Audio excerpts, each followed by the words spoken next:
ये कानून संसद के द्वारा पास किए जा चुके हैं। सरकार ने इस पे रूल्स रेगुलेशन बनाए हैं जिनको नोटिफाई किया जा चुका है, और लगभग मैं आपको कहूं तो 20,000 से ऊपर का वेतन रखा गया है, नहीं कि इससे कम वेतन किसी भी व्यक्ति को, किसी भी कर्मचारी को नहीं दिया जाएगा। कोड ऑन वेजेस, ये जो संहिता है, ये जो कानून है, उसमें प्रावधान किया गया है कि न्यूनतम वेतन से कम वेतन किसी भी कर्मचारी को नहीं दिया जाएगा। असंगठित क्षेत्र में काम करने वाले कामगारों को भी सरकार कानूनी सुरक्षा देने जा रही है। ये वेतन संहिता, सामाजिक सुरक्षा संहिता, इंडस्ट्रियल रिलेशन कोड, यानी देश में एक बड़ा बदलाव हुआ है। 9 मई से श्रम कानून पूरी तरीके से लागू कर दिए गए। अब ऐसे में ये जानना बेहद जरूरी है कि इन श्रम कानूनों के लागू हो जाने के बाद क्या कुछ बदलेगा, कैसे ये करोड़ों श्रमिकों के लिए एक अच्छी पहल जो हुई थी उससे क्या बदलाव होगा। अगर ये सब समझना है तो बने रहिए मेरे साथ इस वीडियो में, क्योंकि लागू होने के बाद के बदलाव के बारे में चर्चा करेंगे। बहुत बहुत स्वागत है पार्थ जी आपका एनएफ न्यूज पर। धन्यवाद रोहित जी। सर, सबसे पहले तो ये बताइए कि ये नए श्रम कानून क्या क्या हैं, कौन कौन से हैं और इससे क्या बदलाव होने वाला है। देखिए रोहित जी, एनएमएफ न्यूज के लाखों करोड़ों दर्शकों को मैं संक्षेप में इस कानून के बारे में बताना चाहूंगा, जो कि चूंकि हमारे देश में हर व्यक्ति कार्य कर रहा है और किसी न किसी तरीके से, किसी न किसी रूप में वो एक एम्प्लॉय है, या तो वो संगठित क्षेत्र में कार्य कर रहा है या वो असंगठित क्षेत्र में कार्य कर रहा है।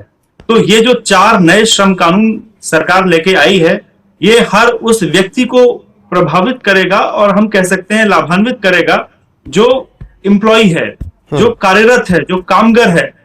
तो सबसे पहले मैं आपको ये बताना चाहता हूं कि अभी तक हमारे देश में 29 अलग अलग तरीके के श्रम कानून लागू थे, और इसकी वजह से एक कंफ्यूजन की स्थिति क्रिएट होती थी। सरकार ने क्या किया है, सरकार ने उन सभी पुराने 29 कानूनों को एकीकृत करके 4 नई श्रम संहिताएं सरकार ने लागू की हैं। और ये जो 4 नई श्रम संहिताएं हैं, ये वेतन संहिता, सामाजिक सुरक्षा संहिता, इंडस्ट्रियल रिलेशन कोड यानी औद्योगिक संबंध संहिता, और व्यावसायिक सुरक्षा, स्वास्थ्य एवं कार्य परिस्थिति संहिता। ये जो 4 लेबर कोड हैं, ये 4 लेबर कोड हर एक कैटेगरी के लेबर को एक कानूनी सुरक्षा देने का काम करते हैं। बिल्कुल, लेकिन पार्थ जी, यहां पर मेरा एक सवाल है कि ये जो 4 संहिताएं हैं, इसमें सबसे ज्यादा महिलाओं को लेकर चर्चा है। महिलाओं के लिए क्या कुछ बदला है, क्योंकि बहुत बात होती है कि कार्यस्थल पर उनकी सुरक्षा की गारंटी सबसे बड़ी समस्या होती है, तो क्या उसमें कुछ बदलाव इसके बाद नजर आएगा आपको? देखिए रोहित जी, न सिर्फ महिलाओं बल्कि कई तरीके के कामगारों को यह कानून सुरक्षा देता है। महिलाओं के बारे में प्रोविजन किया गया है, क्योंकि क्या होता है कि अलग अलग शिफ्ट में, कई सारी फैक्ट्रीज में, कई सारे प्रतिष्ठानों में अलग अलग शिफ्ट में काम होता है। तो ऐसी स्थिति में महिलाओं की सुरक्षा से संबंधित मानक यहां पर फिक्स किए गए हैं। और जो वर्किंग आवर हैं, वर्किंग आवर जो है, आप देखोगे इन कानूनों में 48 आवर्स इन अ वीक, यानी कि 48 घंटे का जो काम का समय है वो निर्धारित कर दिया गया है। और इससे ऊपर अगर किसी भी व्यक्ति से काम लिया जाता है तो उसको ओवर टाइम देना पड़ेगा। जो नियोक्ता है वो ओवर टाइम देना पड़ेगा, उसको ओवर टाइम देना पड़ेगा।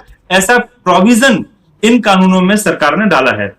दूसरा, उनको जब शिफ्ट में काम कराया जाएगा तो उनकी सेफ्टी, उनकी सिक्योरिटी को लेके जो है सारा प्रबंध उस नियोक्ता को करना पड़ेगा। जो 4 कानून मैंने आपको बताए हैं, ये 4 कानून अलग अलग तरह के कामगारों को लाभान्वित करने का काम करते हैं। वही मेरा सवाल था कि किस तरह के कर्मचारियों पर ये लागू होगा, क्या फैक्ट्री और इंडस्ट्री वालों पर या फिर कुछ और अलग?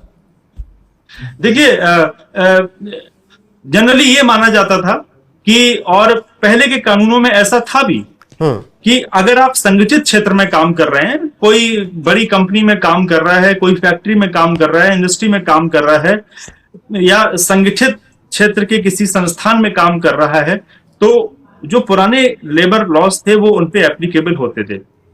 लेकिन पहली बार अब इन 4 कानूनों के जरिए असंगठित क्षेत्र में काम करने वाले कामगारों को भी सरकार कानूनी सुरक्षा देने जा रही है, या हम कह सकते हैं कि उनको दे चुकी है।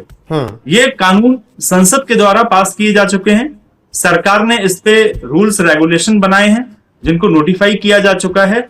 अब ऐसे कामगारों को भी सुरक्षा दी जा रही है जो असंगठित क्षेत्र में काम कर रहे हैं। यहां तक कि जो खेत में या किसी फील्ड में काम करने वाले मजदूर हैं, उन मजदूरों को भी एक तरीके की सुरक्षा, और ये निर्धारित करता है कि जो न्यूनतम वेतन है उस वेतन से कम किसी भी दिया जाएगा। बिल्कुल पार्थ जी, वेतन, ग्रेजुइटी, ईएफ, पीएफ, ईएसआई, इन सब को लेकर भी कुछ बदलाव होता दिख रहा है, कुछ प्रावधान है उसके लिए? निश्चित रूप से रोहित जी, वेतन को लेके भी मैंने आपको भी बताया कि वेतन संहिता यानी कि कोड ऑन वेजेस, ये जो संहिता है, ये जो कानून है, उसमें प्रावधान किया गया है कि न्यूनतम वेतन से कम वेतन किसी भी कर्मचारी को नहीं दिया जाएगा। और ये जो न्यूनतम वेतन है, इसका स्लैब सरकार ने निर्धारित किया है, सेंट्रल गवर्नमेंट इसको फिक्स कर चुकी है। जो श्रमिक भाई अभी तक सब्सक्राइब नहीं किए हैं उनसे रिक्वेस्ट है कि आप सब्सक्राइब करें, बेल आइकन दबाएं, जो कि सही टाइम पे आपको सही न्यूज जो है मिलता रहेगा। और लगभग मैं आपको कहूं तो 20,000 से ऊपर का वेतन रखा गया है, नहीं कि इससे कम वेतन किसी भी व्यक्ति को, किसी भी कर्मचारी को नहीं दिया जाएगा। लेकिन राज्य सरकारें जो है इससे ऊपर का वेतन निर्धारित कर सकती हैं, ये उनको छूट दी गई है। कि जो सैलरी है, टेक होम सैलरी, यानी कि जो उसके जेब में आती है, वो सैलरी हो सकता है कि थोड़ी सी कम हो, लेकिन उसके पीएफ में अब ज्यादा पैसा जाएगा, उसकी ग्रेचुइटी में ज्यादा पैसा जाएगा।